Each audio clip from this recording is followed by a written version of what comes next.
존경하는 국민 여러분, 한병도 위원장님과 선배 동료 위원 여러분, 국민의힘 영주영양 봉화 출신 임종두 의원입니다. 이번 제2차 추경을 통해 국가 채무액은 1,300조 원에 육박하게 되었습니다. PPT에서 보듯이 윤석열 정부에서 주춤하던 증가세가 한층 더 가팔라지는 추세입니다. 하루에 550억 원, 연간 20조 원이 넘는 돈이 이자 지급을 위해 사라져야 합니다. 국가 재정 상황이 이러한데도 이재명 정부는 세금 10조 원과 20조 원의 국가 빚을 내 전 국민에게 소비 쿠폰을 지급하겠다고 합니다. 집안의 가장이 일을 해서 돈을 벌어올 생각은 안 하고 빚을 내어 잔치를 벌이겠다고 하면 그 빚은 누가 책임져야 하는 것입니까? 바로 우리 자식 세대입니다. 이재명 정부의 추경 예산안 대부분은 우리 자식들의 인생을 팔아 당장의 인기를 얻겠다는 것으로밖에 보이지 않습니다. 우리는 똑똑히 기억하고 있습니다. 문재인 정부 당시 전 국민을 대상으로 20조 원 규모의 코로나 재난지원금을 지원했지만 소비 증대 효과는 0.26%에서 0.36배 정도였습니다. 소비 진작세는 겨우 2주에 그쳤습니다. 그래서 이번 추경안이 제대로 계획되었는지 꼼꼼히 따져봐야 합니다. 우리는 미래 세대에게 빚을 떠넘길 권리가 없습니다. 당장의 인기를 위해 미래 세대에게 부담을 지는 행위를 즉각 중단하고 진짜 민생을 위해 책임지는 모습을 보여주기를 바라면서 질의를 시작하겠습니다.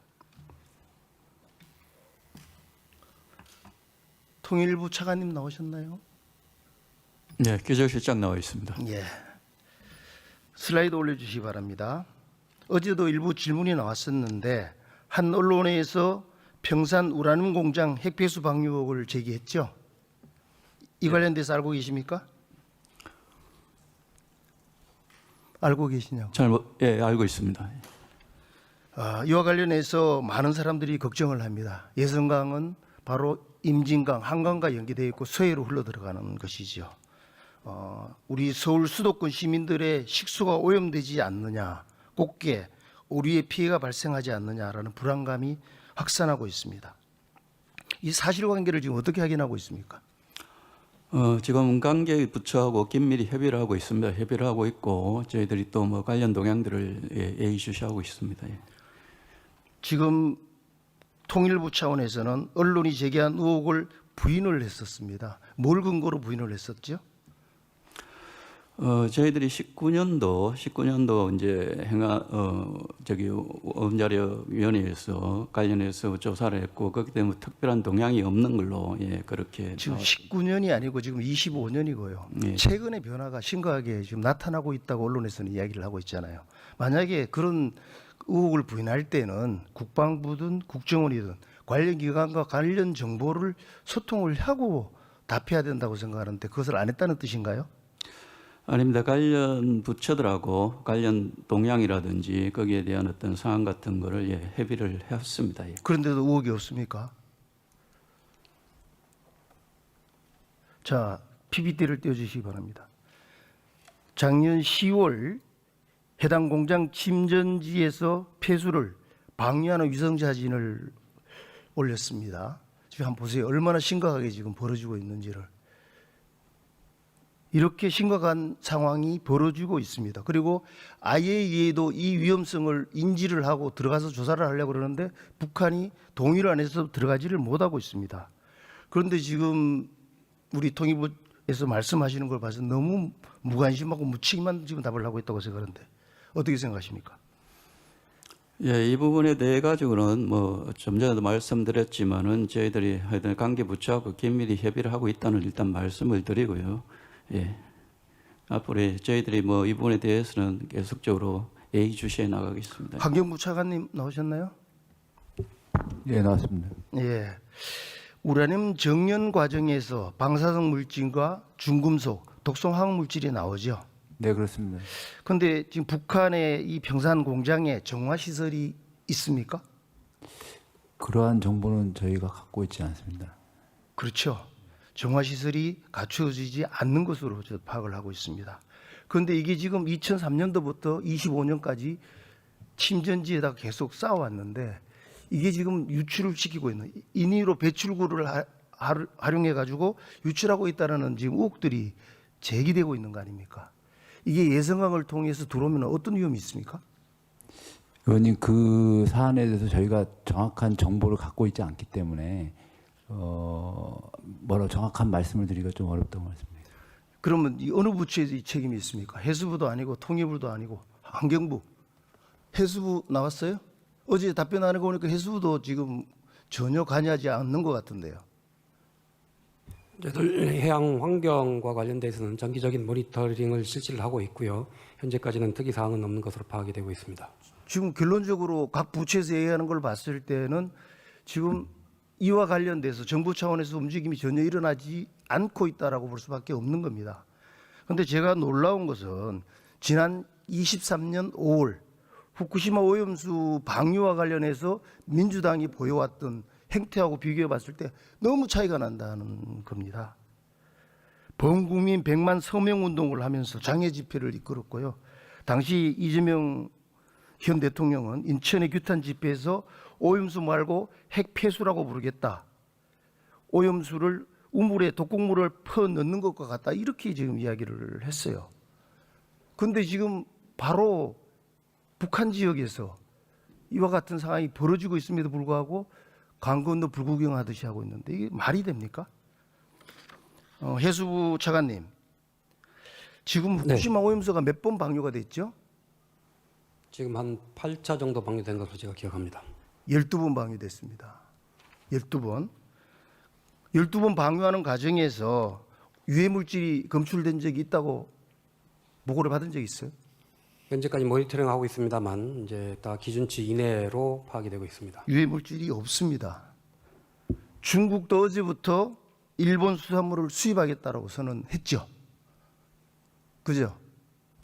어제 발생한 일은 제가 정확하게 인포메이션 갖고 있지 예, 않고요. 그거 확인해 보십시오. 했습니다. 이런 겁니다. 지금 실제로 오염도 되지 않는 후쿠시마 오염수를 가지고 국민들을 선동하고 불안하게 하고 수산물 업자들을 피해를 입히고 G7에서 우리 외교부 차관님 나오셨나요? 네. 일본 수석 만났죠? 네. 후쿠시마 오염수 관련해 가지고 항의한 적 있습니까? 정상 간의 대화 내용에 대해서는 구체적으로 제가 말씀드리긴 좀 어렵습니다. 아무런 이야기를 안 하고 책임을 안 집니다. 이걸 누가 책임집니까? 제가 우리 정부 당국에 요구를 합니다. 북한 평산 우라늄 공장의 핵폐수 의혹은 심각합니다. 그래서 방류 의혹부터 가능한 모든 정보를 활용해 가지고 파악하십시오. 그리고 범정부 차원에서 이것은 정확히 대응해야 됩니다. 선전선동을 하는 것이 아닙니다. 팩트를 정확히 체크해 가지고 문제가 되는 것을 사전에 막아야죠. 그리고 이건 IAEA도 관계되고 국제사회에서 함께 해야 되는 겁니다. 그와 관련해서 좀 노력을 해 주십사는 말씀을 드립니다. 본질이 들어가 있습니다. 기재부 일차관님. 네, 네. 이차관입니다. 이번에 추경을 편성하면서 올해 말 적자성 채무가 923조 5천억 원에 육박하는 그런 전망들이 보이죠. 네, 적자성 채무가 뭡니까? 저희가 통상적으로 금융성 채무는 금융자산을 적자와 함께 동시에 보유하고 있는 거고요. 그리고 적자성 채무는 그러한 자산을 보유하고 있지 않는 채무를 그렇죠. 말입니다. 그래서 상당히 위험한 거고 경직성을 심화시킬 수밖에 없는 그런 거지 않습니까? 그래서 구체적이고 실효적인 적자 관리 채무 체계가 갖춰져야 되는데 이재명 정부에서 로드맵을 가지고 있습니까? 지금 적자성 채무 관리하는 그 자체에 대해서 역대 정부도 지금 그거를 가져본 적은 없는 상황이고요. 대신 지금 경기 대응적으로 재정을 운영하면서도 재정의 지속 가능성도 항상 염두에 두고 관리 방안을 만들어 나갈 계획입니다. 이걸 제가 묻는 이유는 지금 대책 없이 지금 채무가 증가되고 있는데 이걸 고려하지 않으면서 지금 정부에서 하고 있는 특별 채무 조정 패키지라든가 민생회복 소비 쿠폰 이것을 하고 있는 것에 대해서 문제를 제기하기 위함입니다. 먼저 특별 채무 조정 패키지와 관련돼서 이야기해 보면은 돈을 안 갖고 버틴 사람의 빚을 나라가 대신 갚아주겠다. 이렇게 해석할 수 있지 않을까요? 아니요, 그거는 그렇지 않다라고 생각합니다. 버티는 게 아니고요. 파산 상태가 돼서 거의 상환할 수 없는 분들, 그런 분들을 대상으로 한다는 점을 말씀드립니다. 예. 금융위원회 사무처장님 나오셨죠? 예, 대출 광고에도 보면은 과도한 빚은 고통의 시작이다라고 하는데 대출 연체 기준에 대해서 알고 있죠? 간단하게 좀 설명할 수 있나요? 대출 연체 기준. 통상 그 소액이 저희가 90일 이상 연체되면 연체로 관리하고 있습니다. 사실 단기 연체만 하더라도 여러 가지 불이익을 받게 되죠. 그렇습니다. 지금 그 7년 이상 채무를 유지한 경우만 적용해 가지고 실질적으로 이 이번에 탕감을 해주는 걸로 이야기를 하고 있는데 그러면 대환하신 분들은 어떻게 되는 거죠? 빚이 남아 있지만은 만기가 도래되어 다른 상품으로 대환을 했는 경우. 예, 그분들은 연체 상태에 있지 않기 때문에 대상에는 되지 않습니다. 다만 성실하게 상환하신 분들은 저희가 정부나 또는 금융권이 이자를 감면한다든지 만기를 연장하거나 이런 정책적 지원을 하고 있다 이렇게 말씀드리겠습니다. 그래서 이번 제도와 관련돼 가지고 사각지대가 많이 발생하고 있다는 불만들이 상당히 많이 있습니다. 채무조정 패키지는 성실 채무자에 대한 역차별을 넘어 게임의 룰을 바꿔버렸다. 빚을 안 갚아도 된다라는 생각이 일반화되고 있다라고 했습니다. PPT를 한번 봐주시기 바랍니다. 저기 빨간 줄 쳐놓은 걸 한번 읽어보세요. 얼마나 심각하게 지금 우리 국민들이 반응하고 있는지를. 온라인 커뮤니티에서도 이런 의견들이 쓰나미처럼 나오고 있습니다. 이거 어떻게 생각하십니까? 예, 성실하게 어려운 과정에서 빚을 상환하신 분들의 저런 주장에 대해서는 저희도 충분히 공감을 하고 있습니다. 다만 이번에 정부가 하고자 하는 것은 이도 저도 안 되게 도덕적 빚을 갚을 수 없는 그런 극한 상황에 계신 분들만 선별해서 그것도 재산 능력을 심사를 해서 하겠다는 거고 그분들은 7년간 충분한 주심의 고통, 경제 생활을 못하는 고통을 겪었다 이래 보고 있습니다. 정부에서 상환 능력을 판단한 기준에도 좀 의구심이 들어갑니다. 1인 가구 중위소득 60% 이하에 해당하는 사람을 지금 대상으로 하고 있는데 네. 이 사람들의 월소득이 뭐 얼마 정도 된다고 보십니까? 중위소득 2인 가구가 한 280만 원 정도 되고요. 저희가 중위소득의 60%를 가져온 거는 법원에서 파산할 때 최소한의 인간적인 생활을 할 수 있는 생계비를 뺀 겁니다. 제가 계산해 보니까 한 143만 원 정도 돼요. 예, 1인 가구 그밖에 안 돼. 1인 가구 가구를 했을 때 이거는 사실은 최저임금으로 계산하더라도 파트타임 알바만 해도 벌 수 있는 돈입니다. 그렇지 않아요? 그러면은 이 정책의 수요 대상은 빚을 갚기 위해서 일할 의지가 없는 사람을 위해서 하는 겁니까? 그렇지 않습니다. 만약에 이 빚을 탕감해서 경제 활동으로 복귀시키겠다는 그런 생각을 가지고 있습니다. 그러면은 진짜 성실하게 일해가지고 본업에다가 파트타임까지 하면서 빚을 갚고 있는 사람들은 제외되는 부분 속에서 이 부분의 불평등과 상대적인 박탈을 어떻게 해소하겠습니까? 예, 그 부분에 대해서는 저희도 공감을 하고 있는데 그런 이유만으로서 이렇게 우리 사회에서 어려운 처지에 있는 분들을 그냥 두고 볼 수가 없기 때문에 최소한의 어떤 그런 기준을 가지고 저희가 그런 도덕적 해이나 성실 상환자와의 형평성 문제를 최소화시키기 위해서 최대한 노력을 할 생각입니다. 알겠습니다. 지금 시간이 됐기 때문에 나중에 보충 질의를 하고 마무리를 좀 짓겠습니다.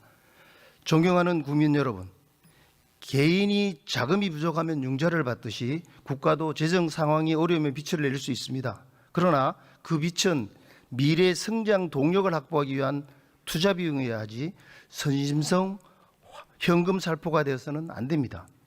2차 추경에 포함된 특별 채무조정 패키지와 민생회복 소비 쿠폰을 위한 증액안을 대폭 삭감해 주십시오.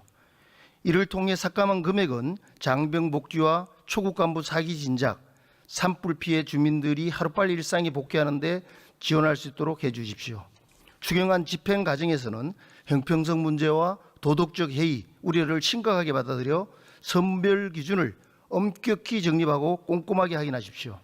진짜 민생을 위해 이재명 정부와 민주당의 책임 있는 모습을 강력히 요구합니다. 감사합니다.